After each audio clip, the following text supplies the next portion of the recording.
Em nome do Pai que me criou, em nome do Filho que me resgatou, em nome do Espírito Santo que me santificou, divina vontade, reina na minha vontade. Na Valtorta, ela é... Peraí, gente, só um bocadinho. O evangelho me foi revelado de Maria Valtorta, porque eu tinha esquecido o nome. Eu achei tão linda essa parte aqui, quando a Aline leu, né, que a Maria no templo, 12 aninhos de idade, 12 aninhos, era uma criança, né, 12 anos. E ela já tinha plena convicção de tudo na vida dela. Então, que como a gente sabe, ela toda a vida teve a inteligência dela, né, toda já era ela era esclarecida de tudo que, né, iria acontecer. Muitas coisas, algumas ela não lembrava. Ficou no íntimo, vamos dizer assim, no subconsciente, estava só na alma. Ela sentia, mas ela não tinha conhecimento, né? Assim, psicológico, um conhecimento da inteligência daquilo. Como, por exemplo, ela não sabia que ela ia ser a mãe de Jesus, mas ela tinha plena certeza que perto dele ela ia estar, porque ela queria muito, era isso que ela queria. Ela rezava para isso. Mas então, aqui nesse pedaço não é isso que fala, não. Aí que fala é que o sacerdote pergunta para ela que como que ela sabe que desde quando ela, antes dela ir para o templo, ela já tinha entregue a virgindade dela para Deus.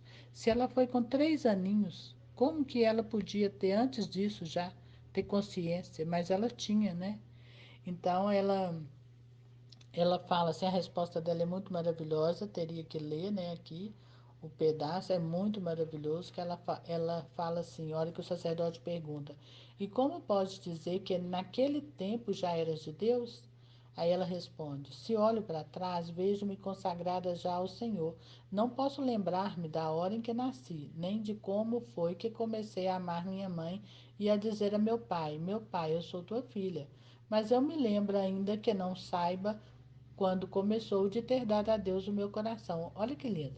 É claro, a gente não sabe como que a gente ama, quando você começou a amar sua mãe. Você já ama sua mãe desde quando você nasceu, né? Desde quando ela te pegou no colo, mas você não tem consciência disso, você não lembra, mas você ama. E ela responde isso, que ela, mesmo antes dela saber qualquer coisa, ela já tinha plena consciência, né, daquele amor, o amor dela, a consagração dela, né, era a resposta ao amor.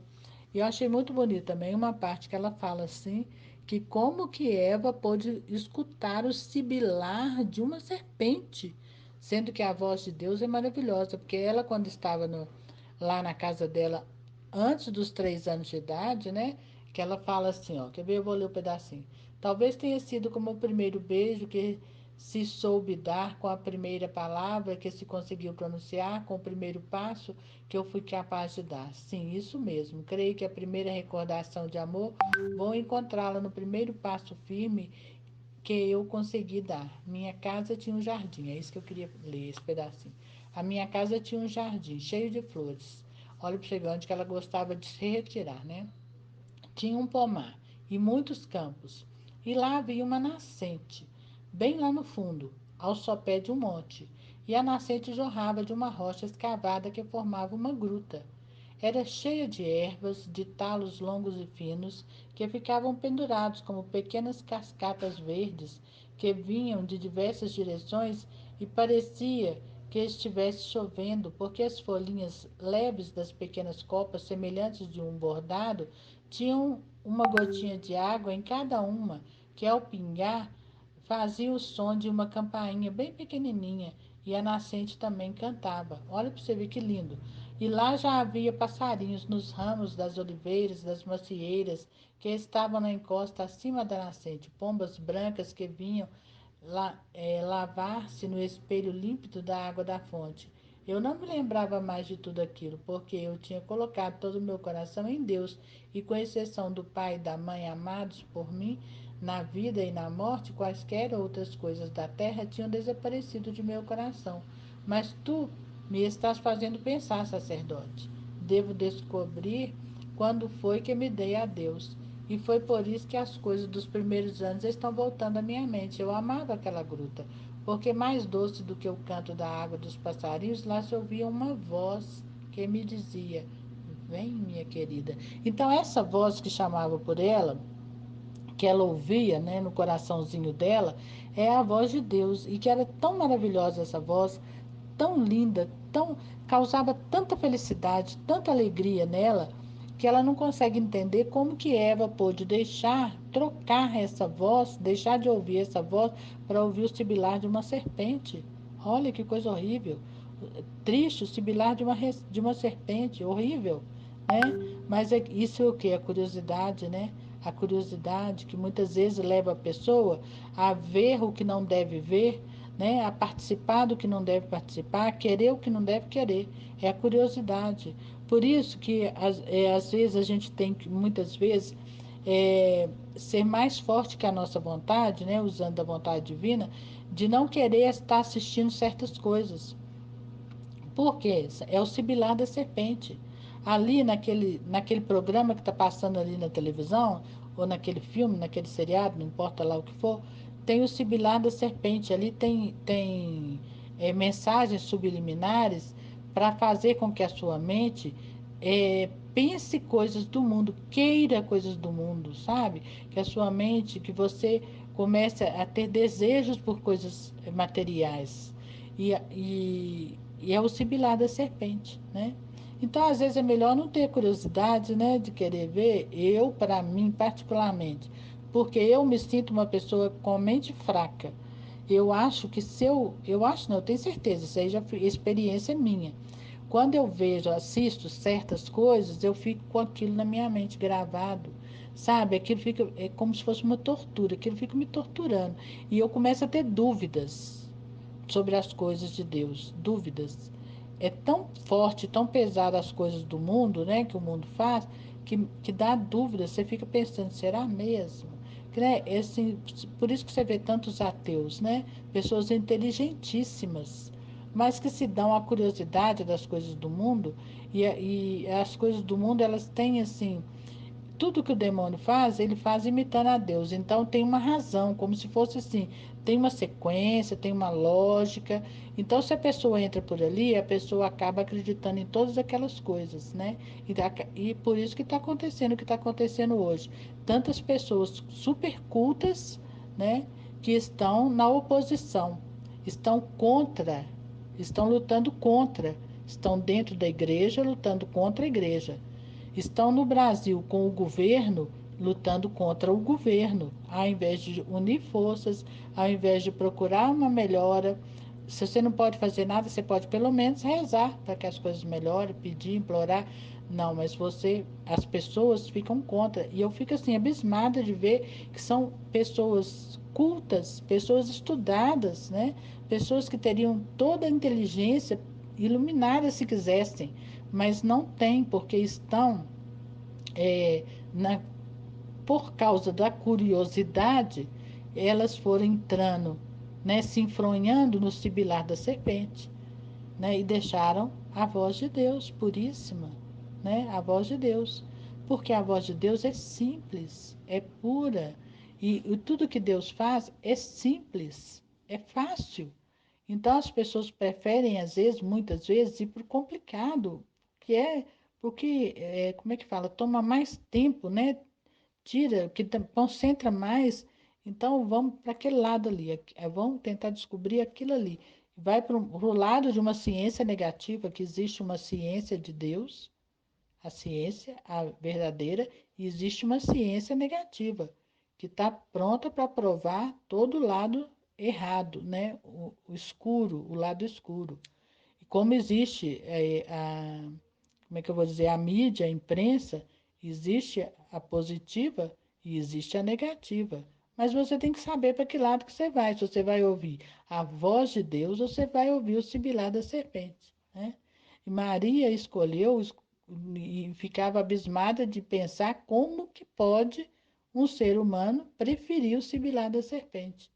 Por isso que a mãezinha chora, né? Chora até sangue. Porque a voz de Deus é, não é ouvida. As pessoas preferem estar enfronhadas nas coisas, como que eu vou dizer, visíveis, né? Que muitas vezes o visível Apesar de que tem o visível maravilhoso, que foi o criado por Deus, a natureza, como ela descreve aqui, lá do fundo da casa dela, né? Desse jardim, daquela cachoeira, que tudo elevava, o pensamento dela elevava a Deus, e ela ouvia a voz dele chamando por ela. Né? E desde ali, ela não sabe como, mas desde ali ela já estava entregue para ele, né? Porque era muito maravilhoso. Quando você sente a alegria de quando Jesus se aproxima de você, né? É uma alegria tão grande, que você não troca aquilo por mais nada, né? Não troca por coisas do mundo. Então, eu vou dizer uma coisa aqui, meus irmãos e minhas irmãs. Evitem a curiosidade, né? Evitem. Procurem conhecer somente o lado que te leva para a voz de Deus, né? O lado que te leva. Você tem o seu discernimento, Deus te dá inteligência, o Espírito Santo te dá esclarecimento para você saber o que é de Deus, a voz de Deus, e o que é o sibilar da serpente. Então, escolha sempre pela voz de Deus, né? Não vá pelo sibilar. Apesar que ele pode ser, às vezes, é, da curiosidade, da vontade de saber o que, que tem lá, né? Mas não, não vai, não. Procura estar sempre do lado de Deus, do lado da voz de Deus, porque é ali que está a nossa verdade, é ali que está a nossa vida, a verdadeira vida. Quem está no sibilar da serpente está na morte. Apesar de estarem vivos, estão mortos, né? São mortos-vivos. Por eles que a gente tem que rezar muito, né? Pessoas que estão, é, estudam muito, conhecem muito, falam muito bem, mas falam do lado errado, falam, veem as coisas com a visão distorcida, né? Pega uma coisa boa, de uma coisa boa distorce para fazer uma coisa ruim. Por exemplo, essa questão agora que está acontecendo muito da homofobia, né? Então, você não pode, claro que você não pode desfazer de um irmão que tem uma escolha dessa, né? Que é um gay. Você não pode desfazer dele. É um filho de Deus. Ele precisa ser amado, ele precisa ser instruído, ele precisa ser, né? Ele precisa conhecer a verdade, né? Você não pode, mas aí em cima dessa verdade, o que que foi feito? O sibilar da serpente. Olha, revirou tudo até colocar como verdadeiro e como se fosse o que que somos obrigados, né, a aceitar que aquilo ali é que é certo, tá certo ali, né? A pessoa não tem culpa, a pessoa precisa de amor e de carinho. Nós não vamos fazer nada para prejudicar uma pessoa porque ela fez uma escolha dessa na vida. Jamais. Amar, respeitar o ser humano, mas não querer que isso torne regra de vida.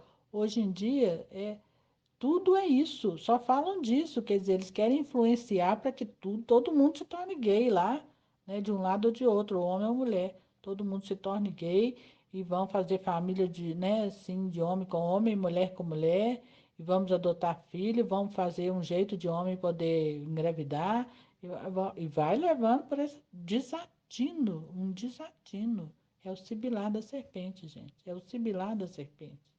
A voz de Deus é: homem e mulher eu vos criei. Ele não fez um homem com vontade de ser mulher. Ele fez um homem, né? Mas as coisas da vida, do mundo, né? A curiosidade, o sibilar da serpente foi mudando a natureza humana, foi mudando.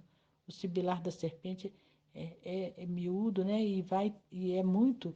Então a pessoa acaba indo, acaba indo. E hoje ele está sibilando tão forte, tão alto, né? Que está fazendo com que os jovens todos tenham esse pensamento. Será? Oh, será? Eu acho que eu sou mulher, mas eu não me sinto mulher, né? Então, assim, estão despertando coisas que nem a pessoa talvez nem ia sentir nunca na vida, mas começa a despertar por tanto filme, tanta falação na televisão, na internet, e aí acaba levando, né? Bom, é isso que eu penso. Que Deus nos ilumine, né? Para que a gente esteja sempre no, na voz de Deus e não no sibilar da serpente. Em nome do Ok. Pai que me criou, do Filho que me resgatou, do Espírito Santo que me santificou, divina vontade, reina na minha vontade. Minha mãe, eu te amo e tu me amas. Dá-me gole da divina vontade para a minha alma. Dá-me a tua bênção, Mãe, para que todas as minhas ações sejam feitas diante de vossos olhos maternais. Amém. Fiat. Então, falar de Nossa Senhora a gente fica encantado com tanta graça, né?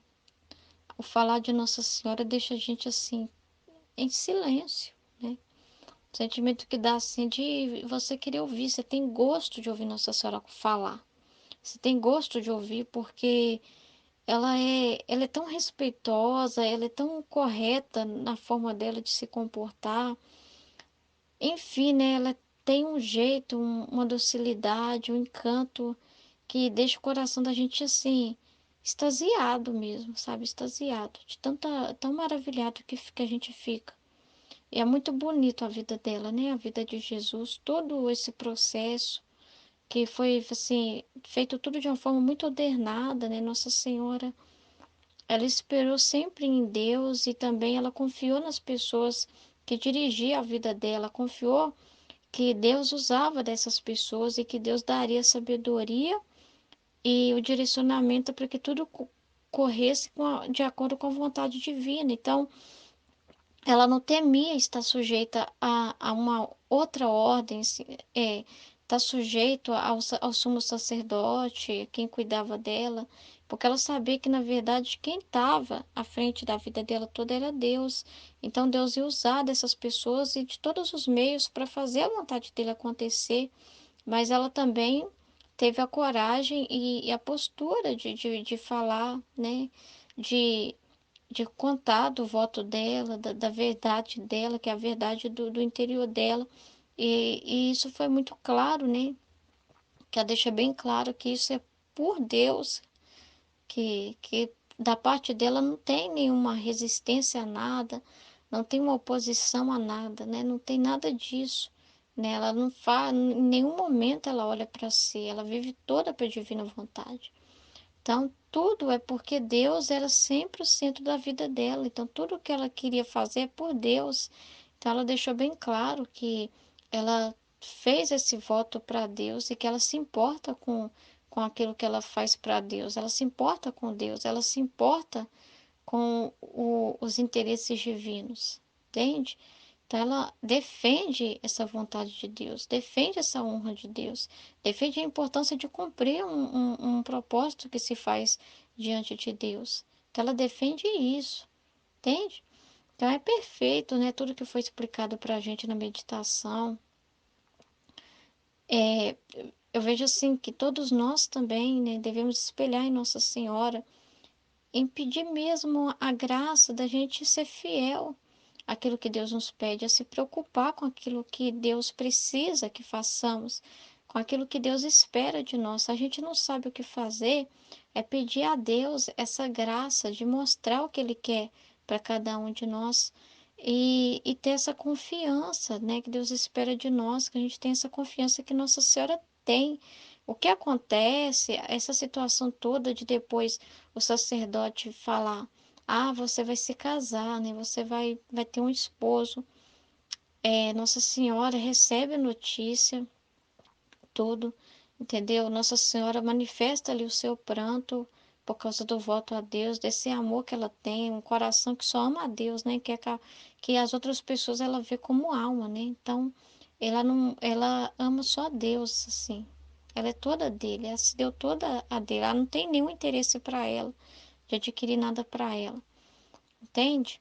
Então ela chora por causa disso, por causa de Deus, por causa disso, dessa sabedoria que ela tem, desse conhecimento, dessa entrega, dessa intimidade que ela tem com Deus. Entendeu? Então, isso me faz pensar também que essa deve ser o motivo das nossas lágrimas. Entende? Nós passamos por um processo que é muito complicado. A gente custa morrer pra gente. Custa, como que eu posso falar? Ser lapidado, sabe? Porque na gente ainda tem muita coisa nossa, entendeu? A gente ainda tem os interesses, ainda quer buscar alguma coisa. Desaparecer é um processo que demora, entende? É um processo muito intenso que tem que acontecer na gente, para a gente ser como Nossa Senhora. Porque o que o Senhor espera de nós é que nossas lágrimas, os nossos interesses, seja interesse dele. Que a gente também chore quando a gente vê, por exemplo, uma ofensa feita a Deus, que a gente chore por causa de Deus, porque a gente não quer ver ninguém ofendendo a Deus. A gente ama a Deus demais.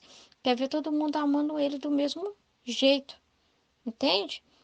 Então não pode a nossa tristeza diante de uma situação, eu percebo assim que às vezes aquilo deixa a gente indignado, fere um pouco a gente, então entra um pouco também o julgamento, entra um pouco talvez um sentimento de raiva de ver uma situação, a raiva da pessoa, às vezes aquele sentimento ainda de querer condenar o outro, de querer fazer com que o outro desapareça. Às vezes acontece isso, entende? Ver o outro como mal, mas aí é que tá. Essa pessoa é uma alma. Se a gente vê uma ofensa, se Deus permitir a gente ver uma ofensa, é para a gente ver a alma daquela pessoa e ver o que, se Deus está mostrando, compartilhando a dor que ele sente, porque ele ama aquela pessoa e aquela pessoa ainda não entendeu o que é amada por Deus, ela ainda não fez esse encontro. Então, essa dor que tem que despertar na gente é a dor daquilo, nossa, Senhor. É um filhinho que ainda não veio para casa, não veio morar aqui com a gente, né? O senhor é tão rico, tem espaço para todo mundo aqui, mas aquela pessoa vive ali na lama e não precisa de viver desse jeito. Aqui tem espaço para ela, né? Aí é aquele filho que vai comer com o pai na refeição, que está comendo junto com Deus, e vê um monte de cadeiras vazias e vê que o pai tá feliz de te ter você ali, mas que aquele pai ficaria muito mais feliz também de ver aquelas cadeiras preenchidas, ver os outros filhos presentes à mesa, né? Ver a casa cheia. Então, você deseja que aquele filho volte para isso, para que o pai possa olhar para a cadeira e não ver mais a cadeira vazia, mas a cadeira com o filho ali. Então, a gente chegar nesse processo de amar assim, a gente tem que pedir muito essa graça de Deus, muito mesmo, Deus, essa graça de ter sentimentos puros, como o sentimento de Nossa Senhora, que é muito puro, né? Ela, desde pequena, assim, toda em Deus, né? Ela é toda entregue a Deus, e ela sabia que Deus amava ela, e ela amava a Deus. Então, de tudo que foi falado, eu peguei esse pequeno trecho aqui, ó. Quando foi, né? Não sei. Do lado de lá da vida, né? Quer dizer, desde antes dela vir para o mundo, ela já ia até Deus, né? A alma dela, ela já tinha esse grau de consciência, né? Eu diria, porque sinto que sempre eu tive, tá vendo? Não foi algo que ela passou a ter, não foi, não, de repente Deus começou a me amar, Deus começou a se manifestar, a falar no meu coração, começou a me mover em amor, não. Sempre tive isso, sempre tive. Eu nunca me separei dele porque não entrou a culpa nela. Não entrou o pecado para causar nenhuma divisão, nenhuma rachadura. Então, entre ela e Deus não tinha em nenhum intervalo de tempo em que houve algum desligamento. Não teve isso. Então ela pode dizer, eu sempre o tive. Ele sempre me pertenceu. E o interessante é que a gente ouve Nossa Senhora falar assim, porque sinto que sempre o tive. Quando a gente faz essa busca, essa caminhada, a gente vai. Quanto mais a gente aproxima de Deus, a gente vai percebendo que a gente tem esse mesmo sentimento. Eu sempre o tive, ele sempre foi meu, porque a culpa foi o pecado que criou esse sentimento de que Deus era distante e de que a gente não tinha Deus, que para chegar a Deus era quase que impossível, que a gente tinha que fazer um malabarismo, sei lá, uma coisa, uma morte muito grande. Mas agora, quando a gente vai vivendo esse processo de morte, de vida na divina vontade, a gente percebe que a gente sempre teve Deus, de modo que o passado vai ficando para lá. E Jesus mesmo empurra a gente para esse pensamento. Ele não quer a gente pensando no passado, pensando em quando não correspondia mais. Quer dar aquele sentimento de alguém que sempre pertenceu a Deus, como se a gente tivesse nascido hoje, como se a gente tivesse no grau assim, de que a gente não tivesse nunca pecado. Porque não quer que a gente fique trazendo coisa passada. Ele quer que a gente entenda uma coisa, a nossa alma esteve com ele antes. Então ele leva para a gente aquele sentimento de como se a gente sempre também estivesse com ele. Então, ele vai dando essa consciência de que a nossa alma sempre pertenceu a ele, de modo que a gente não veja mais nenhum ponto de desligamento de Deus, mas ao contrário, a gente perceba que a gente sempre esteve com ele, do mesmo modo. Ele quer, ele quer esses que depõe em nós, depositar em nós esse sentimento de pertencimento, mas nunca de desligamento. Entende? Então, para a gente não buscar nenhum tipo de separação dele, a gente entender se eu sempre o tive, entendeu? Eu não percebia que eu tinha, porque né, a gente teve a nuvem da vontade humana, tudo tampando, nos cegando, nos deixando surdo, né? Mas a gente sempre teve ele. Essa é a verdade. A nossa alma pertence a Deus porque veio dele, e ninguém pode tirar isso. Entende? Nem a culpa. Entende? Então é que ele sempre me teve. Olha, só que aí é a questão, né? É, sinto que sempre o tive. A gente, Deus, né? É sempre, a gente sempre o teve, a gente sempre foi dele, porque da parte de Deus não houve rejeição a nós, nunca houve, entendeu? Mas da nossa parte houve essa não correspondência, entendeu? Então nem sempre a gente ficou nos braços dele, a gente saiu, entendeu? Foi pro mundo, larguei tudo, né, me restou só o pecado, não é? Mas depois a gente volta e fala, não, hoje eu sei que nada é meu, tudo é do Pai. Então todos nós fazemos esse processo e voltamos, a gente está com Ele. Então não é porque, não é falta do amor de Deus por nós, foi a falta do nosso amor por Ele. Então a gente descobre que a gente sempre pertenceu a Ele, ele era quem a nossa alma buscava, a sede que a gente sentia, às vezes a tristeza que batia por querer algo e não sabia o que que era, o vazio, a gente descobriu que era Ele, porque era o espaço dele que a gente colocou coisas que estavam nos deixando muito doentes.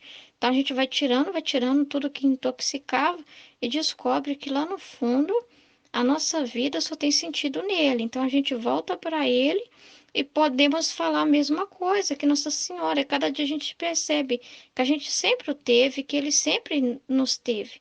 E que eu existo porque ele me quis para a alegria do seu espírito e do meu. Então, eu existo para a glória de Deus. Eu existo porque Deus quis que eu existisse. Não, ele me fez, ele me desejou, ele escolheu o tempo que eu ia nascer, como, para onde eu iria, para quem seriam meus pais, onde. Então, eu fui escolhida. Você foi escolhido. Fui escolhido por Deus. Entende? Então, e por que que eu fui escolhido? Porque ele quis para a alegria do Espírito Santo, do Espírito dele. Porque ele falou: Nossa, essa pessoa que eu quero criar aqui, essa alma, é para minha alegria. Nossa, como essa alma é linda. Eu quero ela desse jeito.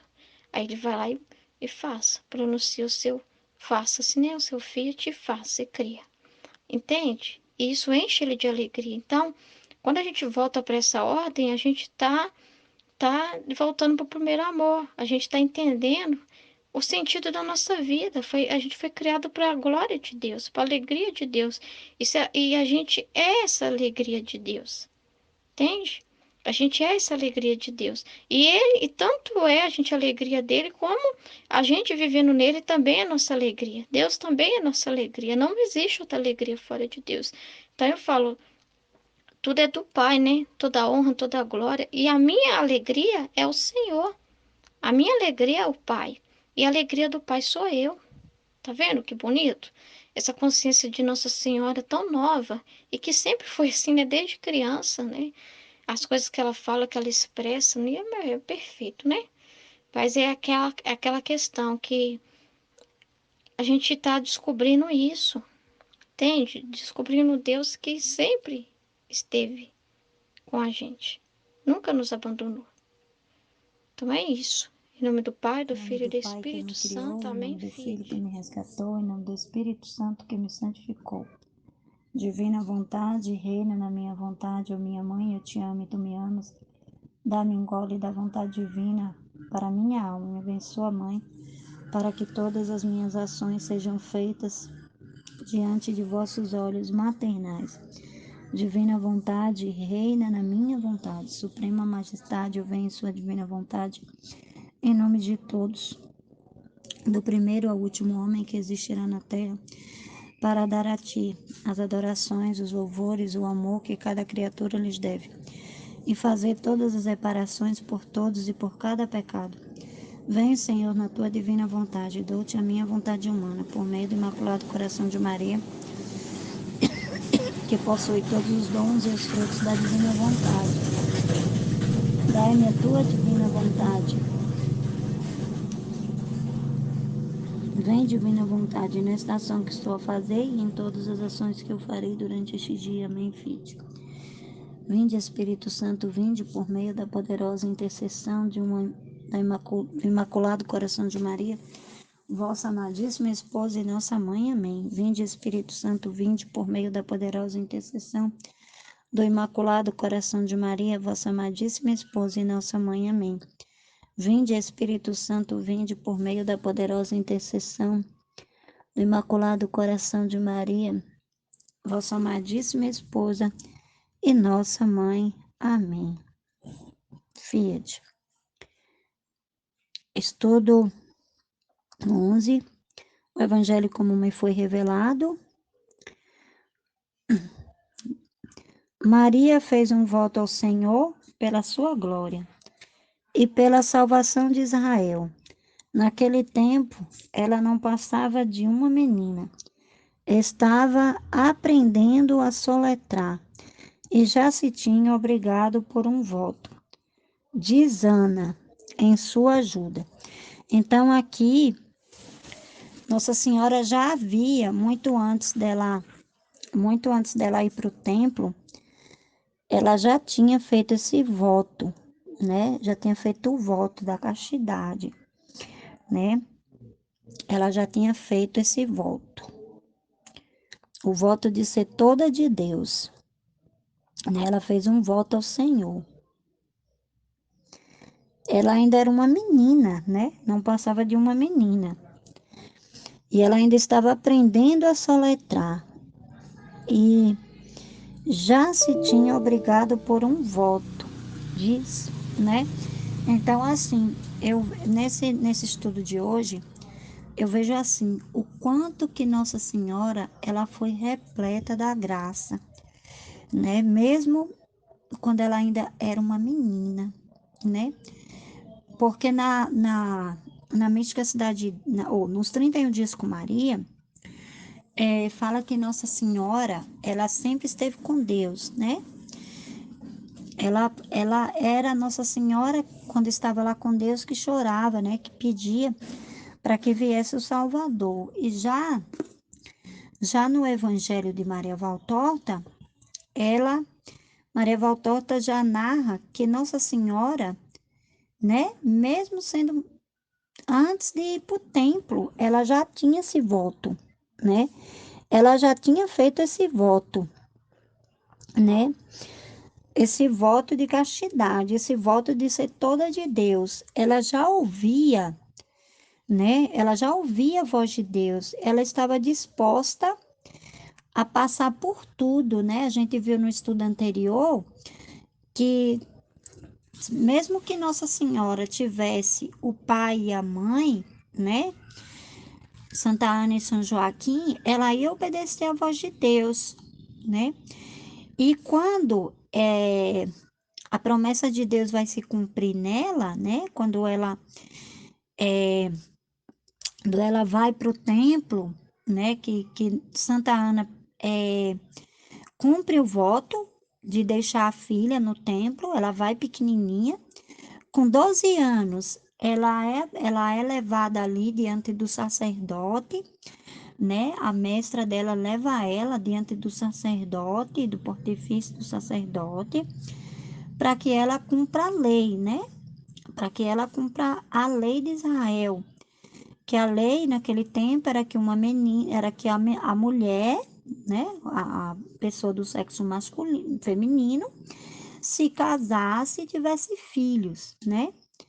E aí, quando o sacerdote vai apresentar isso para ela, ela com 12 anos ainda, uma menina, ela tem essa coragem, né? Mesmo envergonhada por ela ser muito menina, né? Por ela ter 12 anos, ela não quer transgredir a lei, né? Mas para ela, a primeira lei era ouvir a voz de Deus, né? Era ouvir a voz de Deus, né?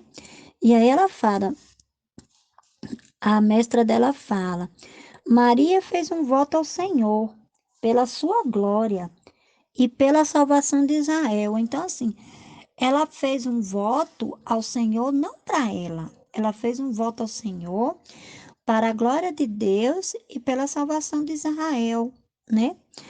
Pela salvação de Israel. Naquele tempo, ela não passava de uma menina, né? Quando ela está ali nessa visão que Maria Valtorta vê, ela não passava de uma menina. Estava aprendendo a soletrar e já tinha obrigado por um voto, né? Então, ela já tinha feito esse voto. E aí, o sacerdote pergunta para ela: O teu pranto então é por isso? Aí ela responda: Não é por resistência à lei? Não. Ele pergunta: O teu pranto então é por isso? Porque Nossa Senhora estava a chorar, né? Não é por resistência à lei? O sacerdote pensou que era por resistência à lei. Aí ela responde: É por isso e não por outra coisa. Eu obedeço a ti, sacerdote de Deus, né? Então ela chorava pelo voto que ela tinha feito, não porque ela não queria obedecer à lei. Isto vem confirmar tudo o que sempre me foi dito de ti. Há quantos anos que fizestes essa promessa da virgindade? O sacerdote pergunta para ela: Quantos anos, Maria? Tem que você fez essa promessa da virgindade? Aí ela responde: Desde sempre, penso, ainda não estava neste templo e já me havia entregue ao Senhor, né? Então, muito antes dela estar no templo, ela já havia se entregado ao Senhor, já tinha feito esse voto. Não és tu aquela pequenina que faz agora 12 invernos viestes pedir-me para entrar? Aí ele pergunta, aí ela responde: Sou eu. E como podes dizer que naquele tempo já eras de Deus? Aí ela responde: Se olho para trás, vejo-me consagrada já ao Senhor, né? Se ela olha para a história dela para atrás, ela já se vê consagrada ao Senhor. Não posso lembrar-me da hora em que nasci, nem de como foi que comecei a amar a minha mãe e a dizer ao meu pai: Meu pai, eu sou tua filha. Mas eu me lembro, ainda que não saiba, quando começou de ter dado a Deus meu coração. Então ela já tinha dado a Deus o coração dela. Talvez tenha sido com o primeiro beijo que eu soube dar, com a primeira palavra que eu consegui pronunciar, com o primeiro passo que eu fui capaz de dar. Sim, isto mesmo. Creio que a primeira recordação de amor, vou encontrá-la no primeiro passo firme que eu consegui dar. Aí ela dá uma direção ali para o sacerdote, né? Minha casa tinha um jardim cheio de flores, tinha um pomar e muitos campos. E lá havia uma nascente bem lá no fundo, ao sopé de um monte. E a nascente jorrava de uma rocha escavada que formava uma gruta. Era cheia de ervas, de talos longos e finos, que ficavam penduradas como pequenas cascatas verdes, que vinham de diversas direções, e parecia que estivesse chovendo, porque as folhinhas leves das pequenas copas, semelhantes a um bordado, tinha uma gotinha de água em cada uma, que ao pingar fazia o som de uma campainha bem pequenina. E a nascente também cantava. Lá havia passarinhos nos ramos das oliveiras e das macieiras, que estavam na encosta, acima da nascente, pombas brancas, que vinham lavar-se no espelho límpido da água da fonte. Eu não me lembrava mais de tudo aquilo, porque eu tinha colocado todo o meu coração em Deus. Aí ela não se lembrava mais, né, de tudo isso, porque ela tinha colocado todo o coração dela em Deus, com exceção do pai e da mãe, amados por mim na vida e na morte. Ela fala, com exceção do pai e da mãe, amados por ela na vida ou na morte. Qualquer outra coisas da terra tinham desaparecido do meu coração. Então, qualquer coisa da terra tinha desaparecido do coração de Nossa Senhora. Mas tu me estás fazendo pensar, sacerdote. Aí ela diz, mas tu me está fazendo pensar, sacerdote. Devo descobrir quando foi que me dei a Deus. E por isso as coisas dos primeiros anos estão voltando à minha mente. Aí ela fala que ela tinha que descobrir quando foi que ela se deu a Deus, né? E as primeiras coisas estavam voltando à mente dela. Eu amava aquela gruta porque mais doce do que o canto da águia e dos passarinhos. Lá eu ouvi uma voz que me dizia: Vem, minha querida. Eu amava aquelas ervas ornadas com gotas sonoras e parecidas com lindos diamantes, porque nelas eu via o sinal do meu Senhor. Então ela amava, né? Ela amava aquelas ervas, né? Ela amava as ervas, né? Como gotas sonoras e parecidas com lindos diamantes. E me tornava alheia a tudo mais, ao dizer a mim mesma: Vê como é grande o teu Deus, ó minha alma. E ela sempre está contemplando, né? Sempre está na ação de contemplar a grandeza de Deus na alma dela. Aquele que fez os cedros do Líbano, lá no norte, fez também aqui estas folhinhas, que se inclinavam sobre o peso de um mosquitinho, para a alegria dos teus olhos e com anteparo para os teus pequenos pés. Eu amava aquele silêncio das coisas puras, o vento leve, a água prateada, o anseio das pombas. Eu amava aquela paz que velava sobre a pequena gruta. Tudo ela amava, né, Nossa Senhora? Ela amava. Descendo das macieiras e das oliveiras, agora toda a flor e depois todas carregadas de frutos. E não sei, parecia que a voz me dissesse: Vem tu, minha oliva linda, vem tu, doce maçã, vem tu, fonte selada, vem tu, ó minha pomba, doce o amor do pai e da mãe, doce era a voz deles que me chamavam. Mas esta voz, ó, no paraíso terrestre penso que foi assim, que a ouvia aquela que foi a culpada, e eu nem sei como foi que ela pôde preferir um síbilo a esta voz de amor. Então Nossa Senhora, ela ouve sempre a voz de Deus, né?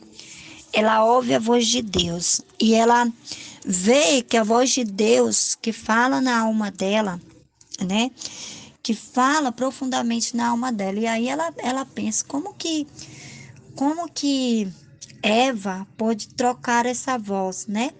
Porque Nossa Senhora, mesmo que ela tivesse o pai e a mãe, né? ela não ia transgredir a lei, mas ela ia ouvir a voz, né? Por isso que ela fala do voto, né? Por isso que ela, mesmo com vergonha, né? Mesmo sendo muito menina, ela se arma de coragem, de simplicidade para falar para o sacerdote que ela tinha esse voto, né? Que ela tinha feito esse voto para Deus, né? E isso foi a parte mais importante que eu achei desse trecho, desse estudo de hoje. Essa coisa que a gente tem que ter que Nossa Senhora teve, né, com o voto que ela fez, o voto de virgindade, né, dela. E ela não queria transgredir a lei, tanto é que ela obedece, né? Ela casa, né? A gente vai ver nos estudos seguintes, né? Que ela vai casar e tudo, mas ela vai ter Jesus, que é a obra do Espírito Em nome do Santo. Pai que me criou, em nome Amém, do Filho que filhos? me resgatou, em nome do Espírito Santo que me santificou. Divina vontade, reina na minha vontade. Minha mãe, eu te amo e tu me ama. Dai-me um gole da divina vontade para minha alma, me abençoa, Mãe. Para que todas as minhas ações sejam feitas diante de vossos olhos maternais. Amém. Mas diz-me tu, como é que deverei agir? Não tenho pai nem mãe, sê tu o meu guia. E o sacerdote responde: Deus te dará o esposo e santo ele há de ser, pois te entregas a Deus. Tu contarás ao teu esposo qual é o teu voto. E ele aceitará? Assim espero. Reza, ó filha, para que ele possa compreender teu coração. Vai agora. Deus te acompanhe sempre. Maria se retira com Ana, Zacarias fica com o pontífice. Cessa a visão. Eu li esse trecho e pensei o seguinte: quando a gente se entrega a Deus e vive e tem que viver no matrimônio, né? Uma pessoa casada, igual eu. Eu me entreguei a Deus. Meu esposo não. E aí, ele vai compreender meu coração para a gente viver a santidade assim, né? Tem que o esposo, de certa forma, compreender nosso coração, porque é uma mudança muito radical. Eu fiz uma mudança muito radical no meu modo de pensar, no meu modo de falar, no meu modo de vestir. Ele me conheceu de um jeito e eu sou de outro jeito. Então, aí nesse meio tempo que eu já tô com ele há muitos anos, e aí eu me entreguei a Deus, né? Buscando a santidade, me entreguei a Deus. E aí, meu esposo vai compreender meu coração, vai entender o que está se passando comigo, sendo que ele não vai compreender tudo porque é muito complicado eu revelar totalmente a minha vida espiritual para ele. Mas aí o sacerdote fala: reza, ó filha, para que ele possa compreender teu coração. E assim, eu vejo que, né, isso não atrapalha a gente viver a santidade, mesmo que o esposo não viva. Não atrapalha, eu consigo viver aqui na minha casa, né, sendo instruída por Deus para poder conseguir ter essa vida espiritual, buscar a santidade e ele não buscar. Com a ajuda de Deus eu consigo fazer isso. É o que Maria fez, ela rezou, né? O pontífice falou para ela: reza, filha, para ele compreender seu coração, né? Que vocês consigam viver em mundos diferentes. Eu vivo num mundo totalmente diferente do meu esposo. Totalmente, então eu tenho que ir chamando ele para esse mundo, mas é assim, um processo muito delicado. Eu não posso chegar para ele e revelar toda a verdade assim de uma vez e falar totalmente, abrir totalmente tudo para ele, ele não vai entender. Mas aos poucos Deus vai abrindo, fazendo o coração dele compreender e aceitar essa nova esposa. Aí esses dias eu tenho falado, eu vejo que eu estou chegando cada vez mais perto do coração dele.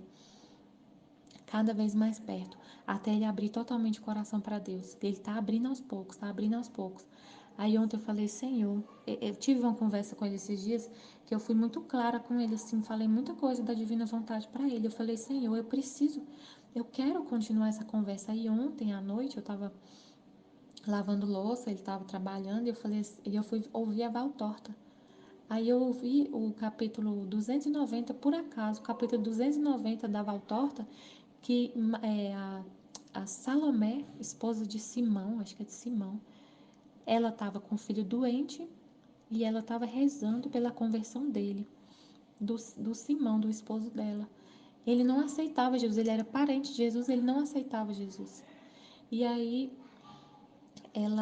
Jesus falou para ela que o marido dela ia estar convertido, né? Que ela rezou, ela acreditou muito. Eu não vou conseguir contar tudo, mas eu sei que eu peguei essa palavra para mim. Eu falei, Senhor, eu tenho muita fé, eu tenho fé que meu esposo pode mudar. Eu quero converter ele, eu quero. Me dá a oportunidade para eu conversar com ele igual eu conversei outras vezes. Para eu conseguir falar com ele, né, a verdade. Nem sempre eu consigo falar. É sempre Deus que tem que ir comigo, né? Então eu falei, vamos comigo, Senhor. Eu quero falar com ele, eu quero falar. Eu já estava muito cansada, já estava muito tarde, eu acordo cedo, estava muito tarde. E aí eu terminei de arrumar as coisas e sentei com ele na mesa para conversar, já era quase meia-noite. E aí eu sentei e a Bíblia fica em cima da mesa da sala, e ele estava trabalhando. Aí eu sentei lá, ele estava lá trabalhando, distraído no computador, e eu peguei a Bíblia para ler. Fiquei lá lendo em silêncio. E ele falou assim: lê para mim a Bíblia. Aí eu, claro, lógico, Deus já está me dando a oportunidade mais clara que essa. Ele pediu para eu abrir a Bíblia para ele. Aí eu abri numa parte lá de Isaías, ele falou, não, eu quero essa parte. Ele abriu uma carta de São Paulo aos Filipenses e colocou o dedo assim, ó, lê esse aqui, ó. Aí era a carta de São Paulo que falava da cruz de Cristo, que falava eu não vou lembrar direito, que falava não vou lembrar, depois eu vou lembrar tudo que eu falei para ele, mas aí eu comecei a ler, mas eu não só li. Aí o Espírito Santo começa a falar, eu falei um monte de coisa para ele, um monte de verdade. Sobre a conversão, sobre eu consegui falar, eu tenho dificuldade de falar com ele sobre a confissão, porque um dia eu falei e ele falou que não queria confessar, que não precisava. Fechou o entendimento para isso, então eu tenho dificuldade de falar com ele para confessar. E eu falei da importância da confissão dele, falei da importância dele estar em graça. O mais importante que eu falei dele estar em graça para ele conseguir, para a gente criar os nossos filhos e levar 2 santos de volta para Deus, que é possível viver sem pecado. Eu falei para ele, é possível viver sem pecado, e nós temos ali 2 almas ainda sem mancha. E o que eu quero é que eles continuem assim, sem mancha, e isso é possível com a ajuda de Deus. Se você estiver em graça, nós 2, eu preciso de você junto comigo para fazer esse trabalho de preservar a santidade dos nossos filhos, que ainda são bebês. Eles não precisam viver a vida de pecado como a gente viveu para depois descobrir a verdade. A gente tem uma oportunidade inédita, assim, maravilhosa, de conhecer a verdade enquanto eles são pequenininhos. Falei várias coisas para ele. Ele ficou calado, muito calado. Ele não falou nada. Mas eu falei, Senhor, eu falei, agora, né? Ele vai digerir. Quando eu tiver outra oportunidade, eu sempre vou falar, falar, falar. E Deus vai fazendo, agindo, né? É Ele que faz, é Deus que age, mas como diz, a gente está sempre meditando sobre isso esses dias. Jesus não quer reinar sozinho. Ele não quer reinar sozinho. Ele quer, junto comigo, salvar essa alma, com a minha colaboração, né? Com a minha vontade unida com a dele para salvar essa alma. Ele não quer salvar sozinho. Ele quer nós 2 reinando aqui em casa para salvar essa alma, para levar os meninos para o céu, toda a família, né? Amém, Fiat Jesus, eu confio em vós.